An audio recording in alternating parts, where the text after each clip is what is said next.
তো আজকে আমাদের রবিবার আর আমরা ৩ জনে বেরিয়ে পড়েছি আমার একজন বান্ধবীর কাছে যাবো বলে। আমাদের জীবনে চলার পথে এরকমই হয় না যে অনেক রক্তের সম্পর্কের বাইরে কিছু সম্পর্ক থাকে যেটা আমাদের কাছে খুব দামি, খুব স্পেশাল আর মনে হয় একটু সময় পেলেই তাদের সঙ্গে টাইম স্পেন্ড করি।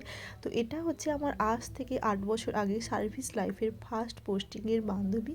তো ওর সঙ্গে লাস্ট দেখা হয়েছিল ২ বছর আগে। তো অনেক দিন পরে যাই হোক সময় বের করতে পেরেছি। তাই ৩ জনে মিলে চলে গেলাম। আর ওর ফুটফুটে একটা পুতুলের মতন মেয়ে আছে। স্পেশালি ওর সঙ্গে দেখা করতে যাওয়া, ওর সঙ্গে আমাদের ফার্স্ট মিট এটা। তো দেখো কি সুন্দর মিষ্টি হয়েছে, মেয়ে যাওয়ার পরেই তাকে সমস্ত খেলনা দেখানো, দৌড়ঝাঁপ করা, সব কিছুই করছে। তো খাওয়া দাওয়া শেষ হয় না, ও সমস্ত রকমের অ্যারেঞ্জমেন্ট করেছিল আমাদের জন্য। আর খেয়ে খেয়ে আমরা হাঁপিয়ে গেছিলাম, আমাদের যেতে যেতে অনেকটাই দেরি হয়ে গেছিলো, তাই জন্য লাঞ্চ করতেও দেরি।